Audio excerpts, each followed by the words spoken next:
Well, we've seen Octalysis bring out the Diva.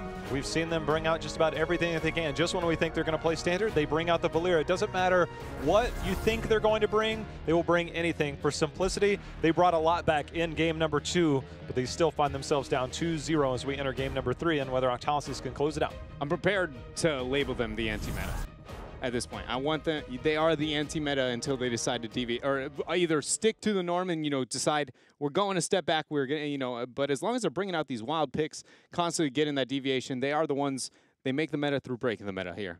Well, battleground number 3 will be Infernal Shrines, as we're going to see what possibly could come next, because Simplicity, they're still favoring that first pick slot Dread. But for Octalysis, if they're picking the battleground, they've got a strategy prepared for it. And Infernal Shrine's one that's pretty diverse in the approach here to it. We talked about it a little bit in the last series. It's a battleground that really doesn't limit too much when it comes to those unique picks.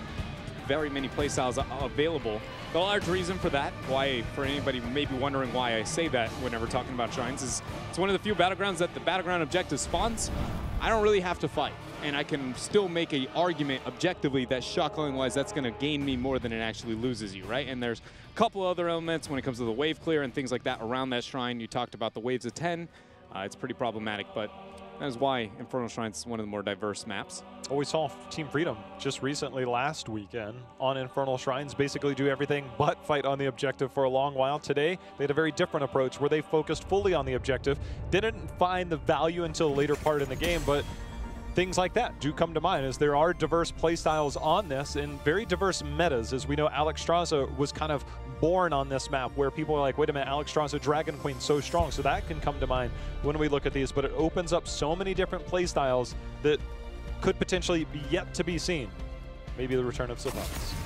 JL, we've gotten ourselves a lot of Genji today, but I'm amazed at how little Whitemane has actually made herself into the battleground here today in week number 2. I thought we would get a little bit more after week 1, couple teams favorite, couple teams not.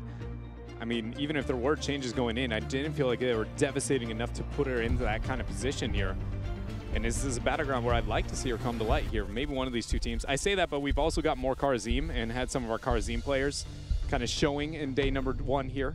So that could be part of the reason. But Hammer is the ban now for Octalysis.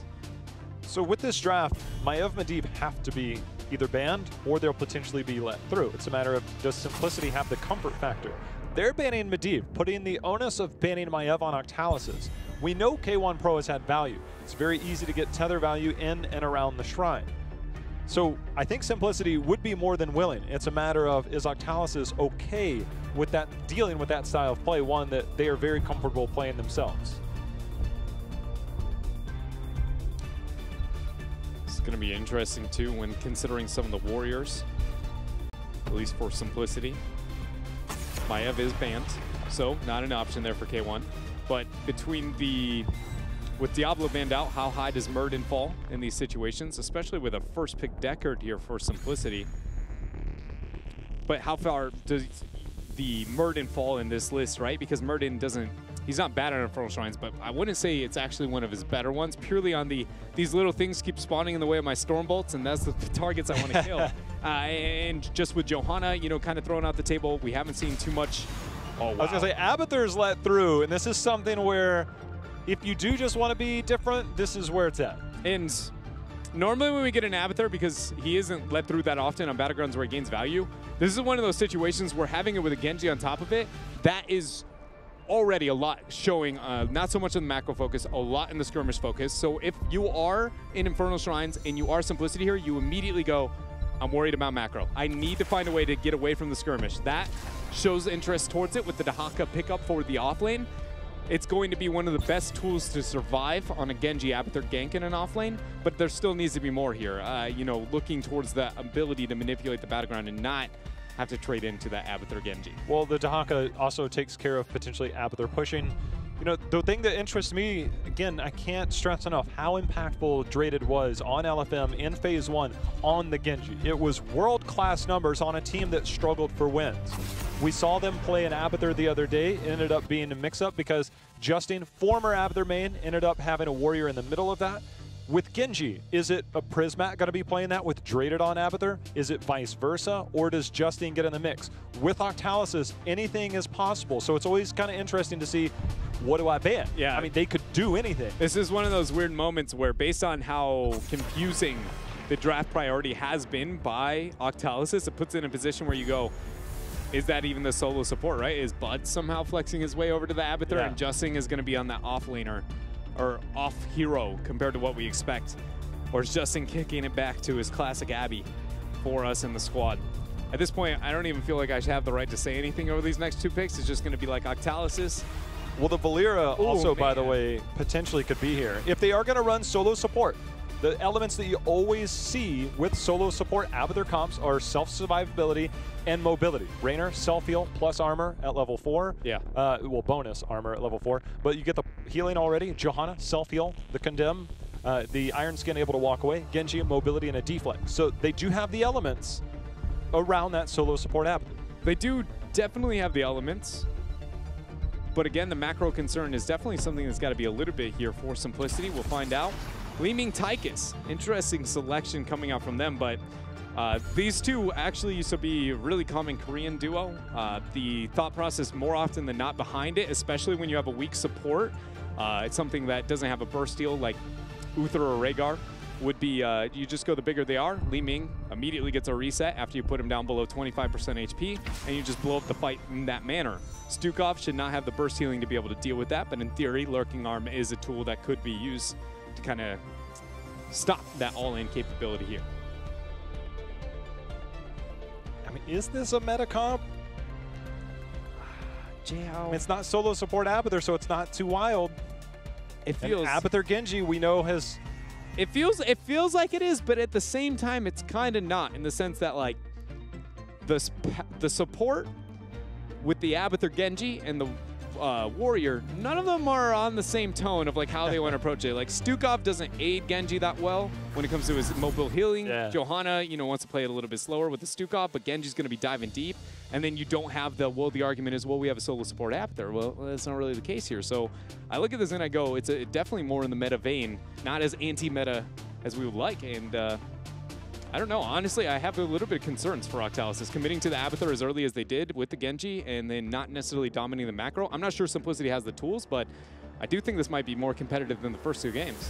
Well, the Muradin, Li Ming definitely have some obstacles in the way to fire off some skill shots. But from a draft standpoint, I think Simplicity, this might be their best chance yet, as we're ready to head into game number 3 here to see if Simplicity can hold and whether Octalysis can finish this out. But the Li Ming, we know the blow-up potential of a K1 Pro Mage. One of the best Li Mings, Dredd. I remember you and I looking back kind of around HGC started, but we had access to some stats before, and it was always K1 Pro's Li Ming, arguably one of the best in the world statistically at the time in his heyday. And then, of course, the Tychus on this battleground in particular, with those grenades, very, very strong to help control the objective.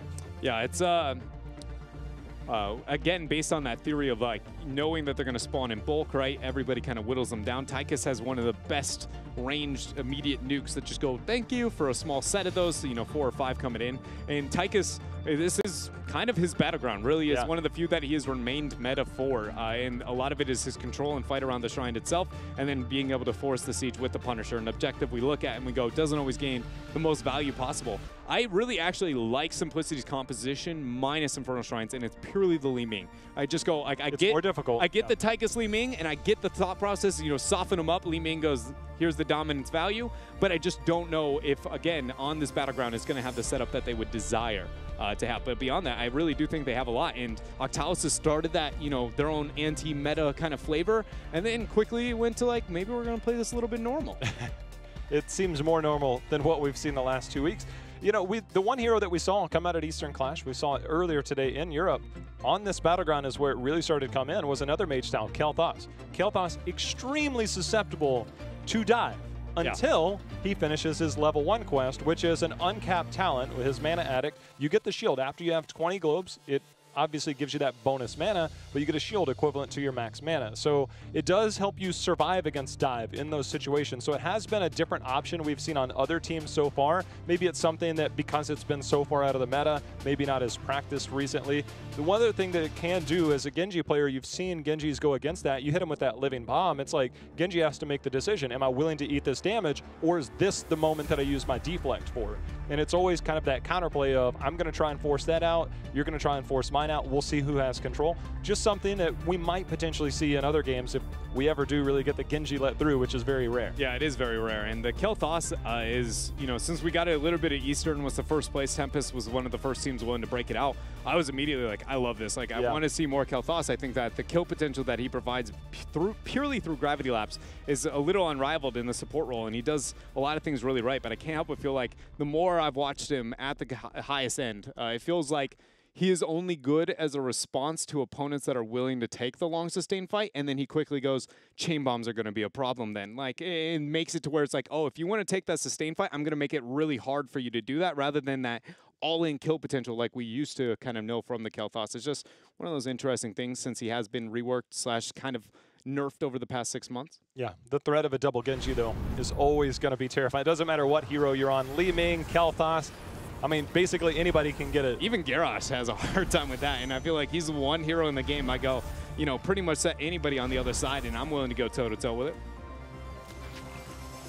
Well, as we've seen, since the changes to Stukov, obviously rework those talents, we've seen more into that Fetid Touch at level 1, getting cooldown reduction, and then the mana cost taken away post 30. So it's a 2-tier quest, 15 and 30.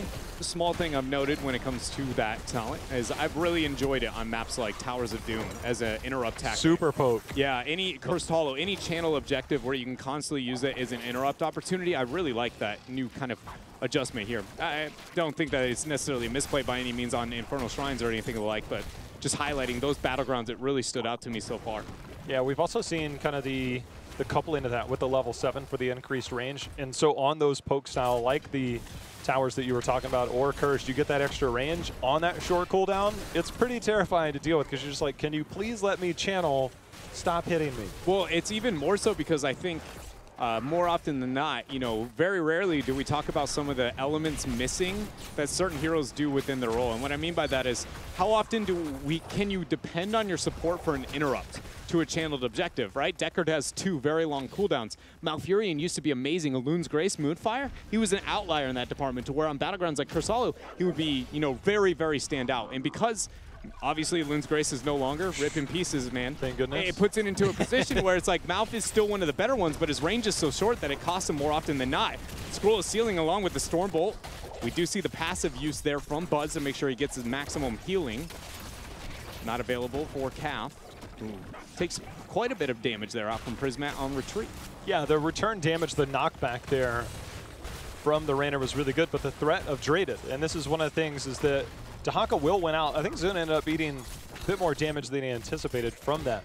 But Draded on this Genji, Dread, is insane playmaking, and Justine, he's trying to walk away, is going to be successful. That was a really smart play by Simplicity, to not commit to that whatsoever. How fast you saw them go, wait a minute, is this Justine out of position? And the second they see the hat, is quick call to get the clear here. Because in the earliest stages of this game, which we already see taking action here on the top half, is the early game macro pressure. I already highlighted it within this draft of Octalysis. Simplicity need to be able to apply as much pressure as possible. Octalysis put emphasis towards that bottom camp, which Draded is kind of escorting up to get value currently. But anything that Simplicity can do to make sure that they are kind of setting that tone and not struggling in the early stages is a must-have for them if they're going to extend this to a game 4. Both teams going to make a play on the Shaman camp. Octalysis picking theirs up slightly earlier. Will be able to get a start on the objective. We'll see how much of a lead they can establish. Again, that Abathur empowering that potential push will be something to watch out for. You see the minimap. Abathur has made his home down in the bot lane. We'll use those locusts to push, and you can see Justine at the top trying to clear out, make way. There's some wave manipulation that goes on there on how far and how aggressively you want to push that wave directly into Fort Towers. It's another topic for another time, but definitely some play that he's trying to make in that top lane. Stormbolt along with the drag afterwards. Ironskin now got to be forced over this objective. Lurking Arm already dropped there by Buds. 15 skeletal defenders in the hand of Octalysis. 5 over that of Simplicity. Next wave now just about to spawn. Simplicity able to split it here. Now almost dead even, 20 to 20. Scroll of Ceiling does not land there from Tiger JK, who's very low on mana. Zuna takes some damage. Buzz throws down another Lurking Arm, looking for a reset straighted, but he's going to be met with a drag. Protect ends up being used there.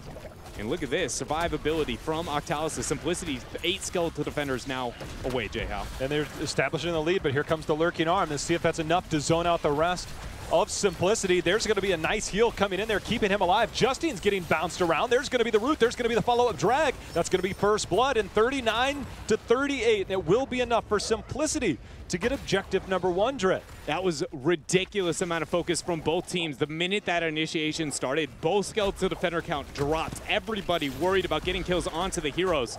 And with Simplicity getting themselves the first blood and this first Punisher, this is a lot of momentum going into their favor. Going to get the siege up, and this is going to bring it back to the macro problem I was talking about a little bit before. The Shaman camp with the split lane off pressure here, losing Dahaka there is absolutely devastating for Simplicity, because they wanted that split lane pressure to snowball this game out of control, and now King Caffeine gets interrupt there on the Condemn.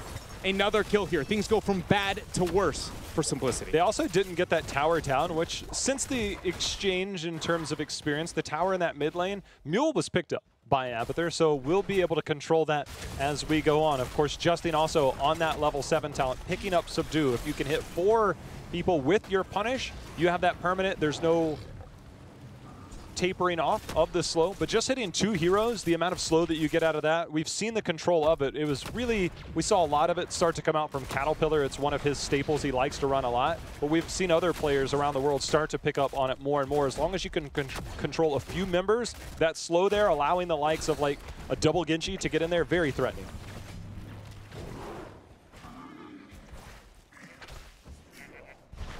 Laning here for Simplicity on Octalysis, though, has kind of hit a bit of a lull in the downtime. The opener before the first Punisher, Simplicity was the one trying to be proactive, at least in the top half, and I can't help but feel like that one rotation up towards that top half between Draded and the Abathur hat was enough to scare Dahaka to maybe not prep the lanes as well as he did before. With the camp pushing on bottom as well and this invade coming through, this is a pretty interesting choice for Octalysis to be willing to give this up. I can't help but feel like a lot of that is due to, again, that macro fear. They look at this game and they go, as long as we don't get split push elsewhere and they kind of whittle away, chip at the health of the HP like K1 Pro's doing now a lot all over the battleground, we win these fights. So just try and stop that at all costs here, and they're doing a very good job. One thing that's interesting to me is the level 7 talents. Between Stukov, we don't get the extra range on it. Instead, we get the targeted excision. So whenever you detonated 1 weighted punch to only 1, doesn't matter how many healing, you get a cooldown on your bio kill switch. And that's pretty significant because that's where your burst healing comes in. We see a denial from Emerald on the other side, which denies healing, and it can be targeted. You know, you can reduce that healing. Sometimes it's enough in a snap team fight, but it does bring up the question of that has to be very precise on when you're using that, because getting that cooldown reduction 5 seconds later on the bio kill switch, if it's enough to get another pathogen out and get a heal, all of a sudden the winning trade is definitely on the side of Stukov. But one thing I do want to raise, since the adjustments to Stukov as a character is why this has gotten so much better, right? Is this talent has always been amazing. The problem is that it's sat next to level 7 increased range. And normally I'd be like, whoa, the Dread, the increased range doesn't equate to a 5-second heal opportunity, but what it does equate to is to the 13 root, which you need to be able to hit a max range W into the level 7 root and then end up using your passive. You can get a huge amount of lockdown. But this was always the other alternative in a lot of situations. It drastically increases your healing opportunity. And since the level 1 isn't there, and you know that the Lurking Arm root playmaking is not nearly as dire, suddenly Stukov more support focused here with the 7. Dreadnought, you and I casted in Octalysis game with a Johanna and a Hanzo in phase 1. Falling Sword, boys. And it was Falling Sword, and we got it again. We're Let's go! In. You know what? Justine said, I am making my own meta. Here Make comes it the rain. clone. Goku and Draded on the backside. The double Swift Strike. See if Justine tries to come in. Here comes the Falling Sword. It's going to go down as it stuns 2 members. But Octalysis and team, they're taking the brunt into this Dread. They are. They're doing just fine here with it, at least for now. Bud's actually getting stunned by a Stormbolt. Isolation landing as well. Can Tuna land the drag necessary? No, the slow is there, but they get the drag onto Draded, forcing out the deflect heal. Coming through with that Abathur shield and hat. Skeletal Defender is now going to be the focus for Simplicity. 15 to 15 here in a couple seconds. And this is where the reinitiation happens, J-How. Well, we're going to see if that can hold Justin and team on the front line. There's the Lornado. It's going to body out Buds, forcing him to use the flailing swipe. That's going to buy him time, but here comes the follow-up. There's going to be the drag, but that's the interrupt as Justin comes in. X-Strike comes down, unable to confirm the kill. Zuna, however, he's going to be the first to fall as he's got no more health to keep him alive. And Tiger JK, he's trying to walk away, Dread. He is trying to walk away, but he's not going to be able to do so. 8 seconds until that falling sword may be back online. Jay, I'm not going to lie, we brought a lot of hype there to that falling sword, but when it really landed, I sat there and I was kind of like, it's still falling sword. It's a matter of, look, they're all in. The clone comes out, you can rest assured that the falling sword is going to be somewhere near or right around the same time. There was a minor disconnect there. They ended up making up for it in the long run. The plays, though, by adjusting the slow from that subdue has saved multiple kills there with just that two-man slow alone, keeping a lot of his team safe as we see Octalysis with that 13 talent here. Here's Falling Sword, there's Hosty. Also picked up the extra damage on Punish at level 13. There's the slow, there's the lockdown, that's the kill. Very well done there from Octalysis. And as you said, you know, the all-in approach here, a lot of people underestimate how difficult it is to deal with double Genji. Trying to deal with a gap-closing warrior now, which Johanna is not normally who we talk about, things like that happen a lot faster and a lot quicker than you would have expected. And now, with this adjustment, it suddenly makes the double Genji composition. When we were in the draft, we raised two concerns. Your warrior and your support don't want to play with the Genji. Falling Sword changes that variable. One of those two does, and her name is Johanna. Well, Odin is coming out trying to save this keep, but also try and take the fight. The Rainer's Raider eating some of those shots. The minute that falls, it doesn't matter. The keep falls first. Hosty going forward. They're trying to get the lockdown, but Buds comes in with the follow-up, but the silence and isolation is going to be there. K1 Pro with one reset, trying to see if he can find another. Hosty's going to be able to prep this here pretty effectively, except Draded doing a great job going back there and making sure to get the split. Brushdock coming in. Track down still continuing there. Justing is going to Falling Sword out. Good night, my boys. Isolation, or excuse me, drag not going to even be needed. I was going to say, for a moment there, he might be the Iron Skin, but not even going to hit the drag. Prismat even tried to body block him in. He's like, wait, what's going on? Oops, my bad. We'll go back the other way. But he's mounted. He gets out of there.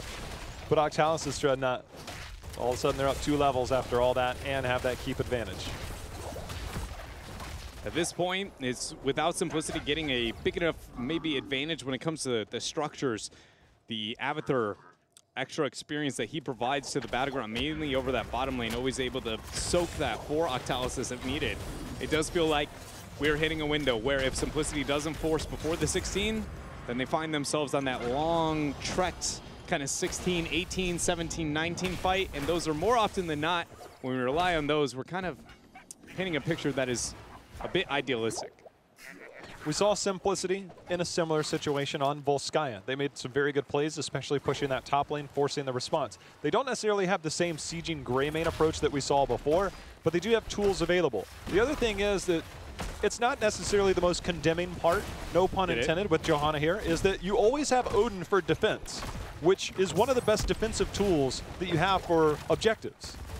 That is a good point, and part of the reason that, you know, Octalysis probably hasn't been able to get a little bit more into the early stages here is just purely off that defensive opportunities. And one thing to keep in mind too is Simplicity, if they can find a way to stall out this clone double initiation that you're watching right here, they can survive and turn these fights. But oh my god, they wait no time. And once again, you see the gap closer, double Genji, double reset, and no more Simplicity, at least not Li Ming and Murden. Look, we know how it works, but to see it unfold and the way that they made, keep in mind that Clone came out, Justin ripped that Falling Sword, and then we saw the follow-up from Buds. There's not a single person on that team that didn't just make a play. That's wild. Like, this is wild to watch.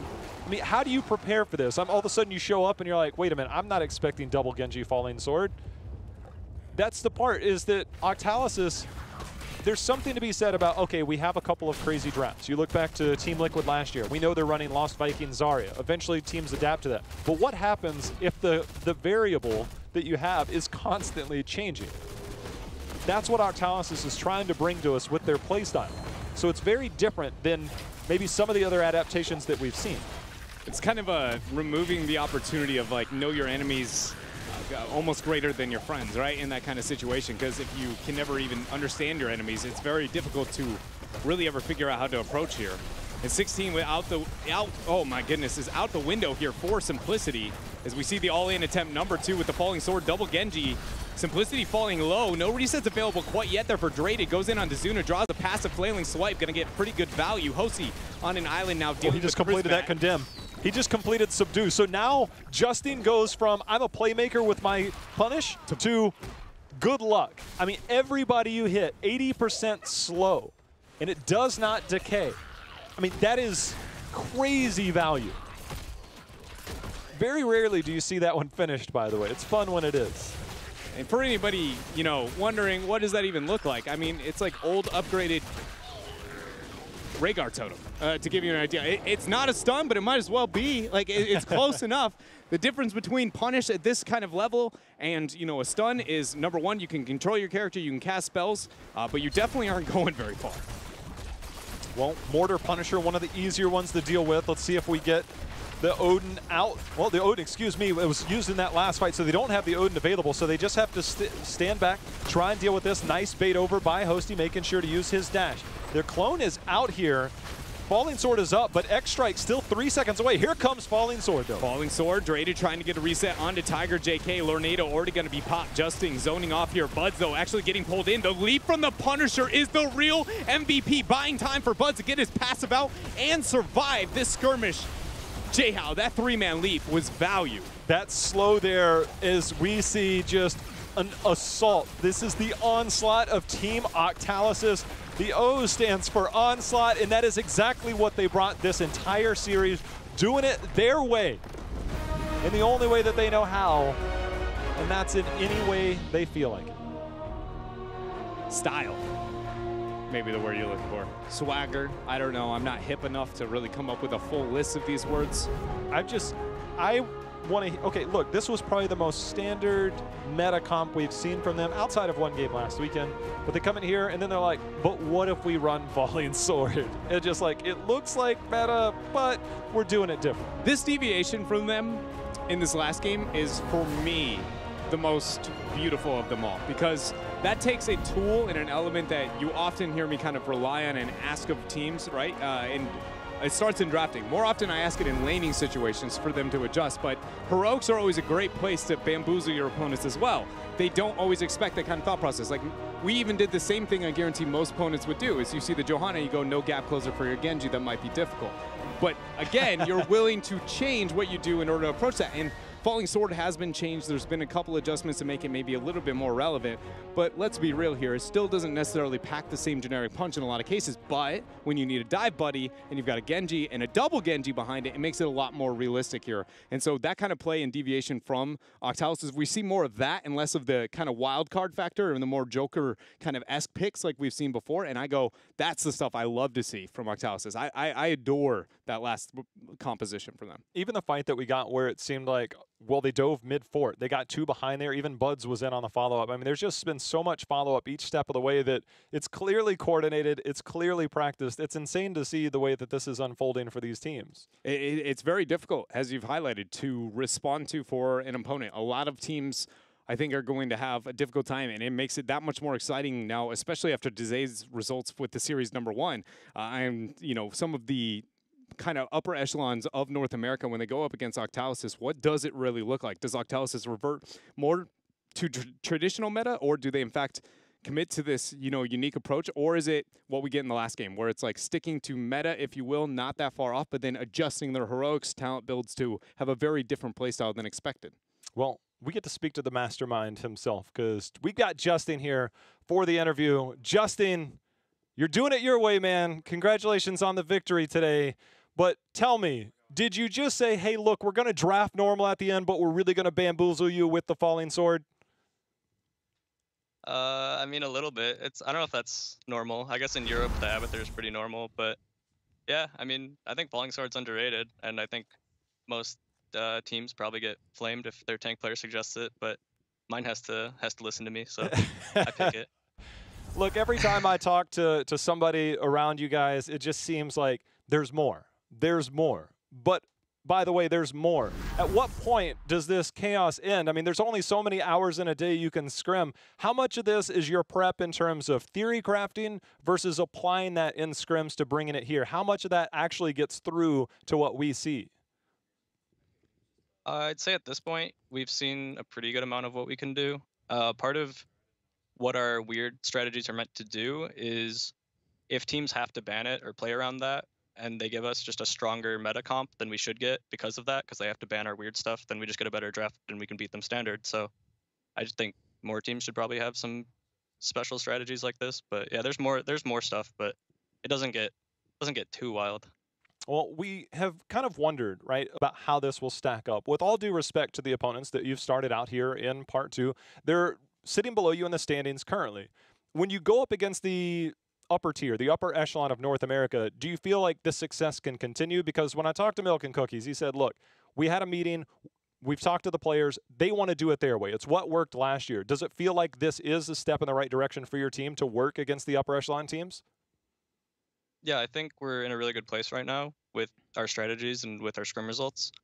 I don't think that these strategies are only working because we're facing the lower end of the standings teams. I think these strategies have very few flaws in them, and I don't think the other top teams will be able to exploit anything about it.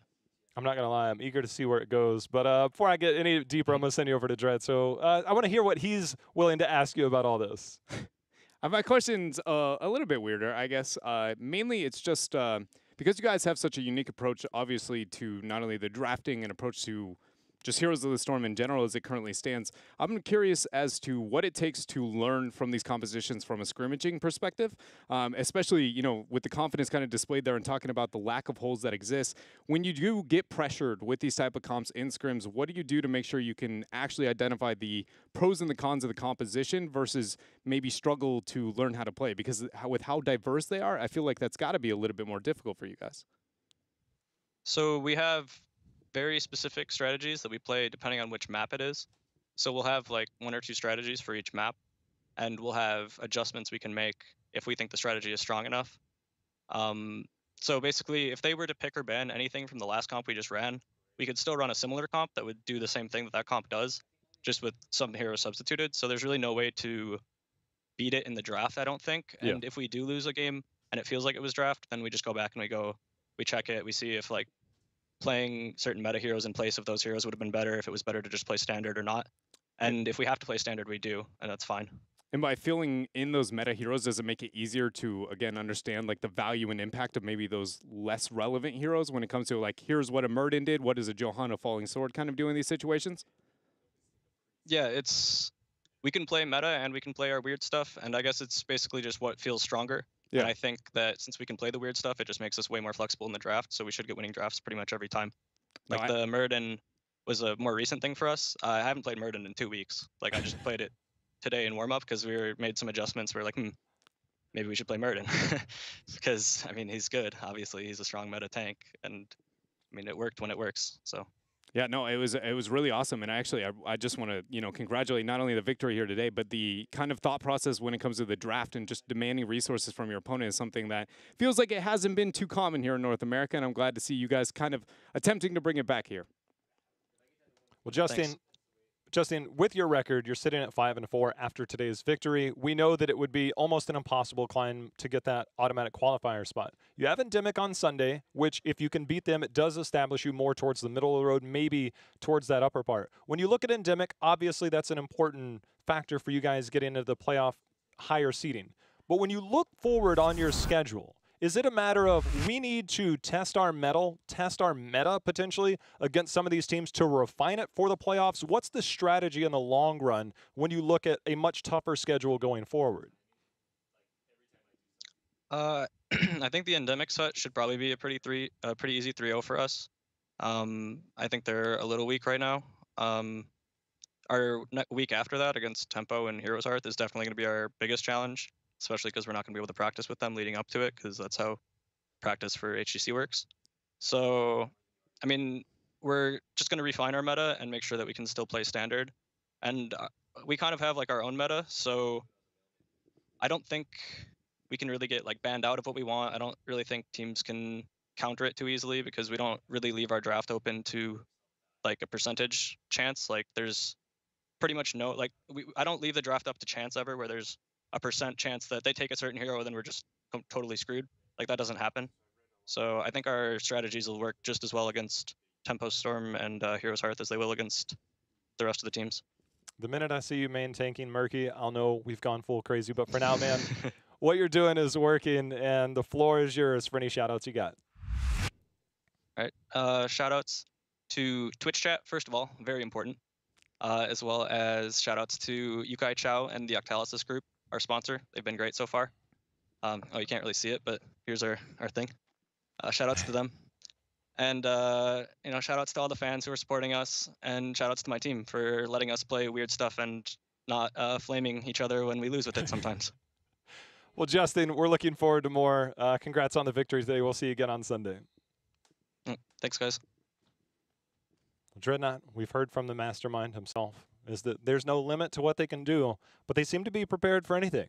They do. They definitely seem to be prepared for anything. And that's one of those, I know I'm the skeptic that will always, I am very much a guilty until proven innocent type person, right? I'm going to look at this and go, have my doubts. I've seen a lot of teams have that deviation and things like, but based on that, it's less wild, wacky meta, more we're going to draw resources in the draft. And I consider that just strategic advantage. And I look at that and I go, that's something I very easily can get behind, compared to that kind of wild approach and things like. And it was a lot of the reason why I wanted to ask, how do you improve with this? Because I think that's actually one of the more difficult and interesting aspects of what happens there. And I might be, giving a little bit too much focus into the back end of things, but scrims and how you learn from them is something that North America, I can't help but feel like has been a little bit behind. But that process is very advanced. Well, we're going to